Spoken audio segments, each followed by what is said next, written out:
Bienvenue à tous.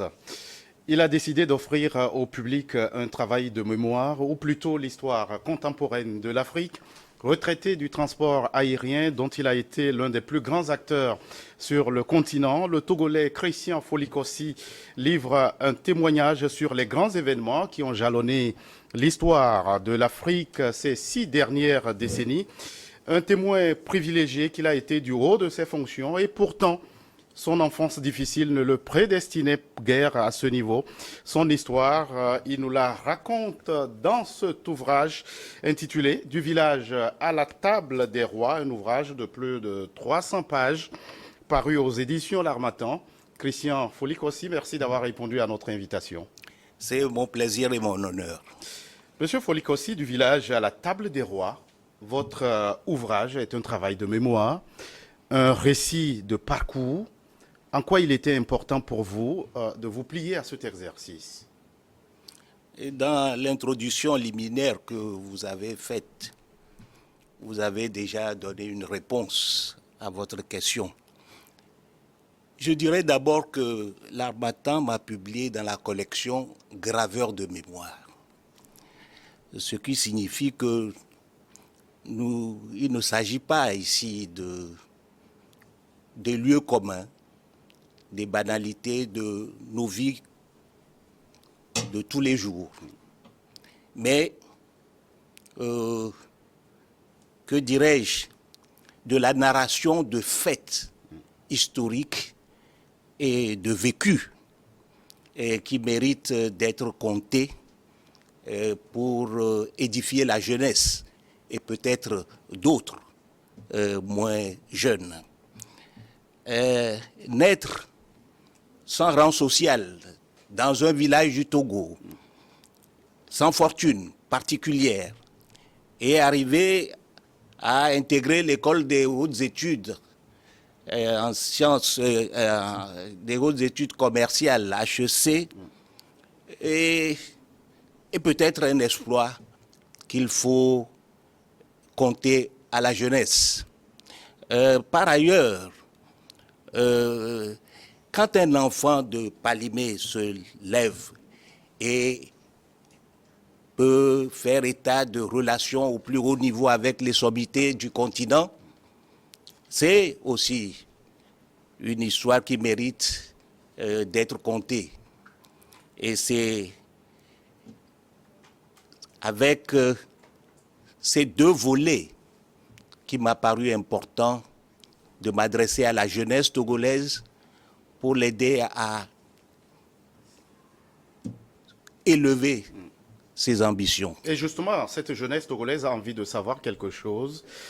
Vous avez passé une enfance très difficile et comme on l'a dit, rien ne vous prédestinait à ces hautes fonctions que vous avez exercées durant plusieurs années. Qu'est-ce qui a été la clé de votre réussite? Est-ce que toujours redevable à ces bons samaritains comme ceux que vous avez eu à rencontrer sur votre parcours? Oh, parler d'enfance difficile, c'est peut-être trop dire. C'est peut-être trop dire. Je témoignerais plutôt que dans le contexte d'alors et dans notre milieu, nous étions presque des privilégiés. Bien entendu, comme tout enfant de pays sous-développés, nous étions globalement dans la précarité. Et lorsque votre père meurt, c'est vous qui le dites dans votre ouvrage, tout a failli basculer.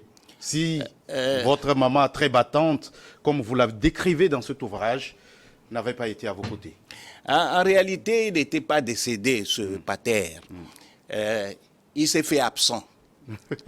Il s'est fait absent et la maman a relevé le défi par le travail acharné et la volonté de nous faire réussir à l'école. J'indiquais tout à l'heure que nos conditions étaient peut-être au-dessus de la moyenne parce que nous avions quand même réussi à payer la pension, l'internat au Collège Saint-Joseph à l'époque. C'est une indication. Cela dit, il y a une certaine providence qui est intervenue pour partir jeune en France. En France, y survivre et faire les grandes écoles. Donc, effectivement, sur le chemin, une série de mécènes sont intervenus, mais cette intervention-là, cette main visible qui nous guidait, est-ce dû au double baptême que j'ai eu? Alors, vous parlez de cette providence. Lorsqu'elle survint et vous devez quitter votre pays, direction la France, et là, vous faites un saut dans l'inconnu. Alors, dans cette odyssée, qu'est-ce que vous vous disiez? À quoi reviez-vous quand vous partiez pour l'Hexagone? Vous avez juste parlé avec les mots justes de rêve. Et la France coloniale a laissé dans ses colonies une image de sa grandeur et de sa fortune qui fait rêver les enfants d'Afrique jusqu'aujourd'hui. Donc, chacun voulait absolument aller dans ce pays, ce nirvana. Je vous dirais que moi, à l'époque, j'étais plutôt appréhensif et je ne voulais pas tellement quitter ma mère. Mais une fois dans le bain, une fois lancé, il me tenait à cœur de revenir grandi et grand. Alors, vous décrivez dans votre ouvrage ces contraintes financières auxquelles vous faisiez face pour notamment poursuivre vos études. Nonobstant ces difficultés, vous n'avez pas abandonné. Qu'est-ce qui était en ce moment-là votre clé de motivation? 3 forces majeures m'ont permis d'avoir l'équilibre et la force d'avancer. D'abord, le réalisme. Je savais qu'avec les moyens qu'on avait, on ne pouvait pas prétendre toucher le ciel. Et savoir accepter ces limites fait partie des forces. J'acceptais et donc j'étais prêt à tout moment à ce que je sois arrêté là où j'étais. C'est une force.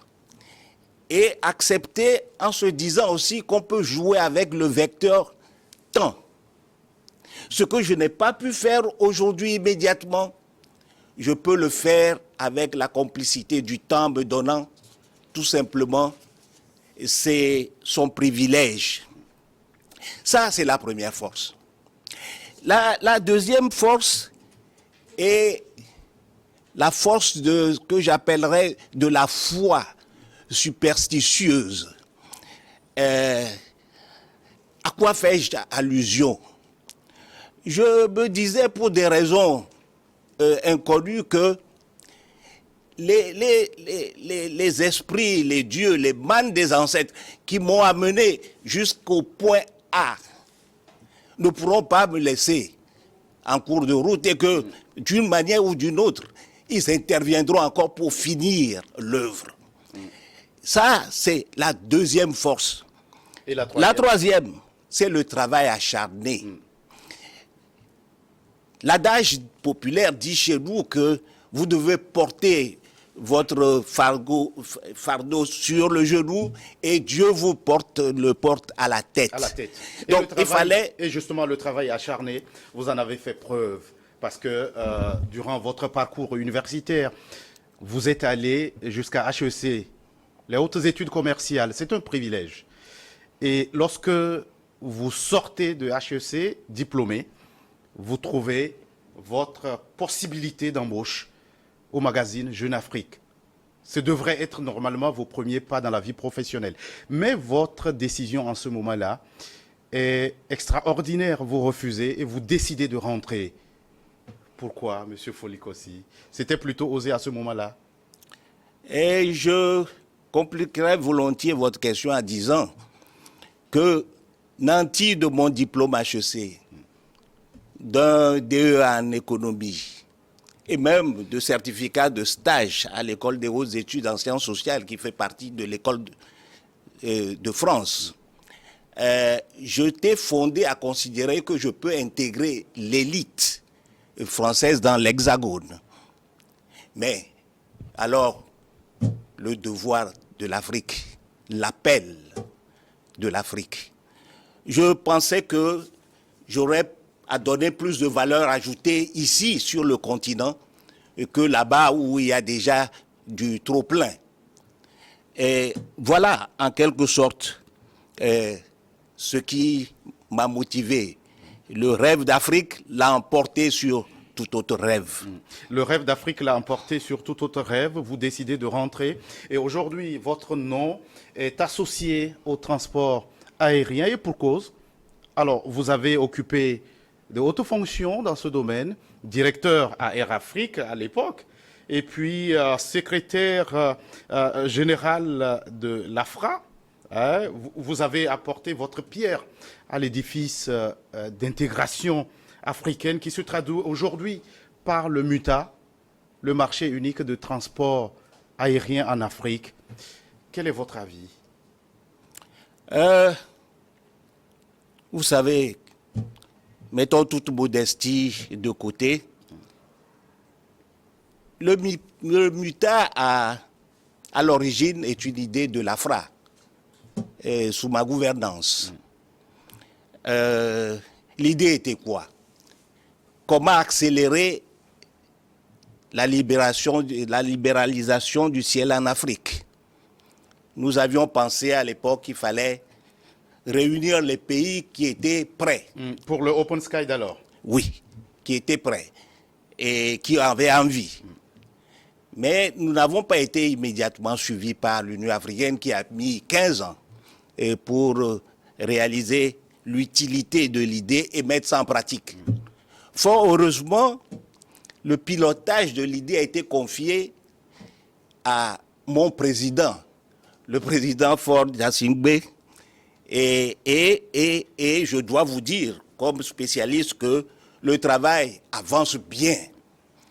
Le travail avance bien s'il faut considérer les progrès qui ont été faits. Seulement, ma question aujourd'hui, de l'homme qui regarde toujours les intérêts de l'Afrique sur le transport aérien de demain, c'est de dire, mais le MUTA, mon président va réussir ça bientôt. Mais c'est pour qui? Oui, malgré cette expression d'espoir, on connaît quand même des atermoiements. Est-ce que vous pensez qu'il y a un véritable prix à payer pour pour un marché unique, un réel marché unique de transport aérien sur le continent? Non, non. Je ne suis pas de ceux qui pensent qu'il y a un véritable prix à payer. Je vous disais tantôt que le président a fort bien avancé. Ce qui reste à faire, tout simplement, son calendrier est chargé, mais c'est de redoubler d'efforts diplomatiques en direction des pays qui n'ont pas encore adhéré.